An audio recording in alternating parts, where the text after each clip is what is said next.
I'm 72 years old, and I've buried a wife, raised a daughter alone, and survived the kind of loneliness that makes your bones ache at night. But nothing, not even the day I lowered my Mary into the ground, hurt like the moment my daughter looked me in the eyes and said, "My wedding was yesterday, just for special people." And then she closed the door. My name is Walter Hale. Around town, I'm just Grandpa Walt. I live in the same small white house my wife and I bought 45 years ago. The porch still creaks on the left side. The roses Mary planted still bloom every spring. Emily grew up chasing butterflies in that yard. After Mary died, Emily was 16, angry at the world and especially at me. I didn't know how to braid hair. I didn't know how to talk about heartbreak. I barely knew how to talk about grief. But I worked overtime. I packed her lunches. I sat through school plays where she forgot her lines and cried backstage. I cheered louder than anyone at her graduation. When she met Daniel 3 years ago, I tried my best to welcome him. He had expensive suits and a way of smiling that never quite reached his eyes. His family was wealthy, country clubs, charity galas, polished silverware. I'm a retired mechanic. I knew I didn't fit in their world. Still, she was my little girl. Or so I thought. The day I found out about the wedding wasn't through her. It was Mrs. Patterson from across the street. "Oh, Walter," she said gently, clutching her grocery bag.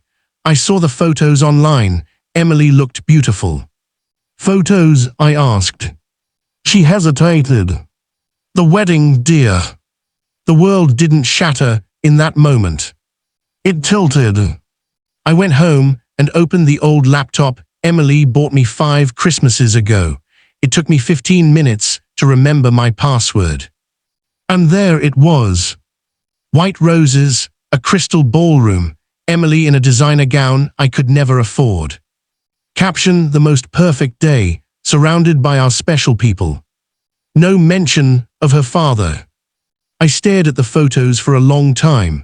My hands trembled so badly I had to set the laptop down. I didn't cry. I waited. She showed up 2 days later.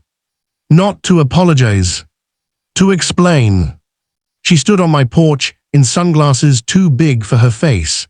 Daniel waited in a sleek black car at the curb. "Dad," she sighed, as if I were an inconvenience. "I didn't want drama." "Drama?" I asked quietly. Daniel's parents paid for everything. It was small, exclusive. You wouldn't have felt comfortable. I wouldn't have felt comfortable at my own daughter's wedding. She crossed her arms. It was just for special people. I nodded slowly. "Am I not special?" She didn't answer. Silence can be louder than shouting. "I have to go," she said finally. "We're leaving for Santorini."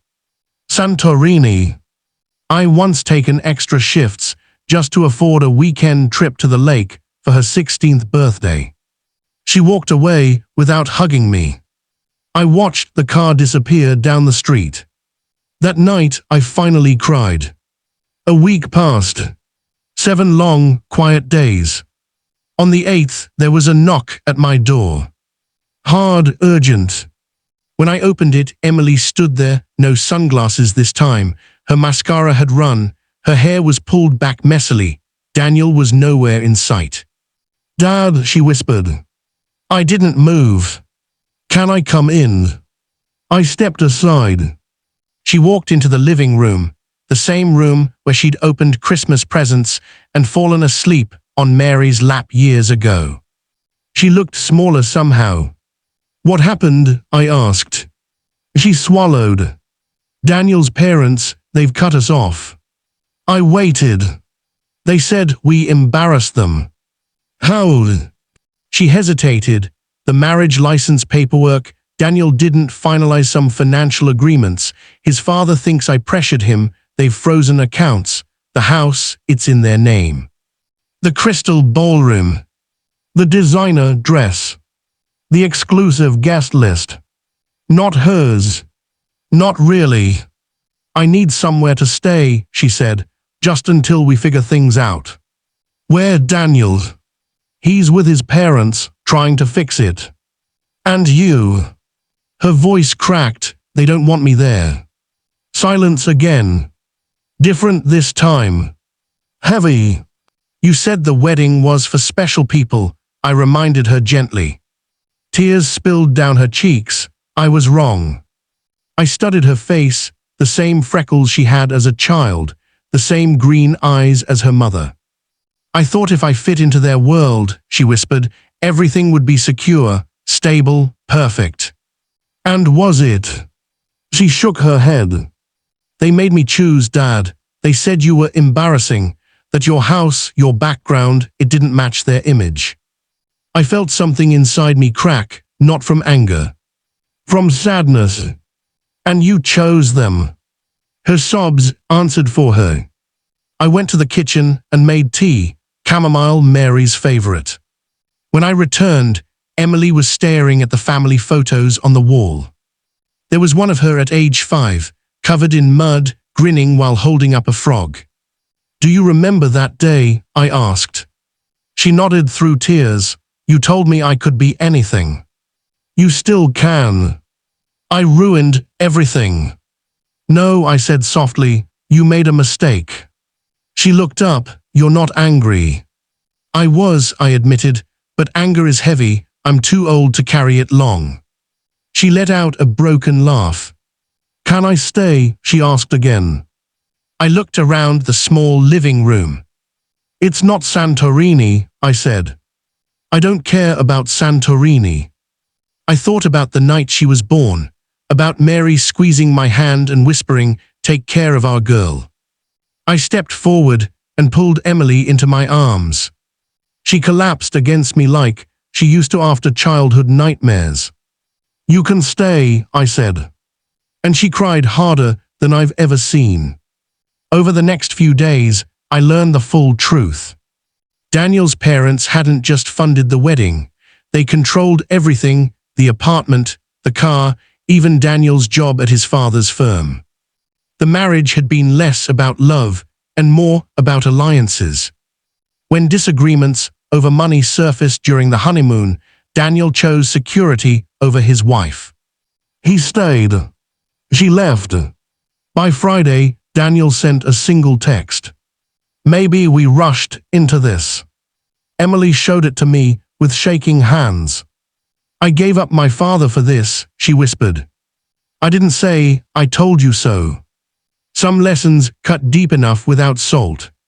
One evening, we sat on the porch watching the sunset, just like we used to.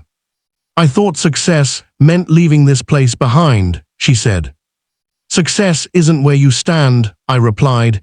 It's who stands with you. She looked at me carefully. Why didn't you fight harder to come to the wedding? I smiled faintly. If someone doesn't want you at their table, forcing a seat won't make the meal sweeter. She absorbed that quietly. Dad, when Mom died, I blamed you. I know. I thought if you'd taken her to a better hospital or made more money. Her voice broke. I was 16, she continued. I needed someone to blame. I placed my hand over hers. Grief makes us cruel sometimes. I'm sorry, she said. For which part? I asked gently. All of it.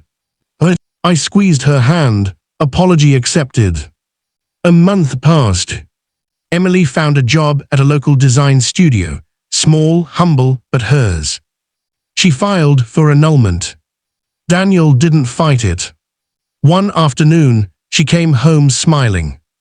They offered me a project lead, she said. It's not glamorous, but it's real. I nodded proudly. No one paid for it, I teased. She laughed. No one paid for it. That night she cooked dinner for us, burned the chicken slightly, just like Mary used to. We ate anyway. 2 months later, there was another knock at my door. Daniel. Alone. He looked less polished now. I want to talk to Emily, he said. She doesn't live in Santorini, I replied calmly. I know. Emily stepped into the hallway behind me. I don't need your parents' money, Daniel said quickly. We can start over. With what? She asked quietly. With love. She held his gaze. Love didn't stop you from choosing them. He had no answer. After a long silence, she shook her head. I'm choosing differently this time. Daniel left. And that was the end of it. Winter came early that year. On Christmas morning, Emily handed me a small wrapped box. Inside was a framed photograph. Not of the crystal ballroom. Not of white roses. It was a picture of us, taken by Mrs. Patterson last week while we were laughing on the porch. Caption beneath it read, "My special person." I blinked hard to clear my vision. "You're all I ever needed, Dad," she said. "No," I corrected gently, "you needed to learn." She nodded. "And you did." She hugged me tightly. For the first time in years, the house felt full again. People ask me sometimes if I regret forgiving her so easily. They expect bitterness from old men. But here's what I've learned. Love isn't proven by invitations to ballrooms. It's proven by who knocks when the ballroom lights go out. A week after calling me not special, my daughter stood at my door with nothing but regret and hope. And I opened it. Because being a father doesn't expire. Even when the invitation does. If Mary were here, she'd probably say I'm too soft. Maybe I am. But when I look at Emily now, working hard, laughing again, planting new roses in the yard, I know something important. She didn't need a perfect wedding. She needed a second chance. And sometimes, that's the most special gift of all.